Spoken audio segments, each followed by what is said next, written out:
সাবধান, শুক্রবার ভুলেও এই 5টি কাজ করবেন না। আল্লাহ ও তার রাসূল ওই সকল ব্যক্তিদের অভিশাপ করেছেন যারা জুমার দিনে এই 5টি কাজ করে। মুসলিমদের জন্য অত্যন্ত জরুরি একটি তথ্য দিব আজকে। শুক্রবার মানে গরিবদের হজের দিন, কিন্তু আমরা এই দিন এমন কিছু ভুল করে ফেলি যা আমাদের পরকাল জীবনকে জাহান্নামের দিকে নিয়ে যাবে এবং প্রিয় নবীর শাফায়াত থেকে বঞ্চিত করবে। অবশ্যই ভিডিওটি সম্পূর্ণ দেখবেন এবং সতর্ক হয়ে যাবেন। ভিডিওটি শেয়ার করে দিবেন যেন আপনার অন্যান্য মুসলিম ভাইয়েরা ভুলেও জুমার দিন এই কাজগুলো না করে। হয়তো আপনার একটি শেয়ারে একজন মানুষ ভুল থেকে হেদায়েতের পথে ফিরে আসতে পারবে। মুসলিমদের কাছে একটি প্রশ্ন রাখতে চাই, আমাদের প্রিয় নবী সাল্লাল্লাহু আলাইহি ওয়াসাল্লাম কি বার জন্মগ্রহণ করেছেন? অবশ্যই কমেন্ট করে জানিয়ে দিবেন। তো চলুন বেশি কথা না বলে শুরু করি আজকের ভিডিও। মসজিদ মুসলমানদের কাছে ইবাদতের স্থান হিসাবে পরিচিত।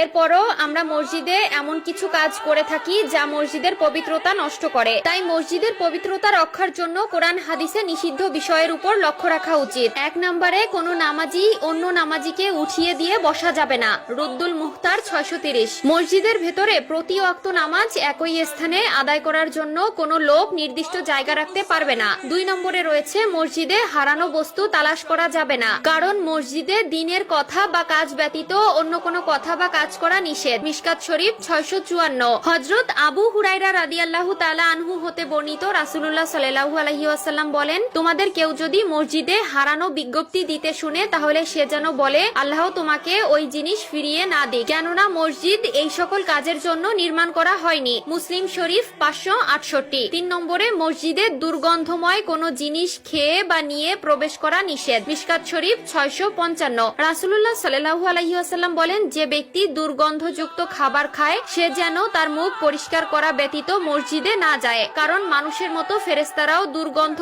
বস্তু দ্বারা কষ্ট পায়। 4 নম্বরে মসজিদে উচ্চ স্বরে ও দুনিয়াবি কথা বলা যাবে না। মিশকাত শরীফ 689। 5 নম্বরে মসজিদে অপরাধের শাস্তি ও শাসন করা যাবে না। মিশকাত শরীফ 679। এছাড়াও রয়েছে মসজিদের রাজনৈতিক মিটিং করা মসজিদের আদবের খেলাফ। রাসূলুল্লাহ সাল্লাল্লাহু আলাইহি ওয়াসাল্লাম মসজিদে বসে অশ্লীল কবিতা পাঠ করা এবং বেচাকেনা করতে নিষেধ করেছেন। সুনানে আবু দাউদ ও তিরমিজি। প্রিয় দর্শক, অবশ্যই এই বিষয়গুলো খেয়াল রাখবেন।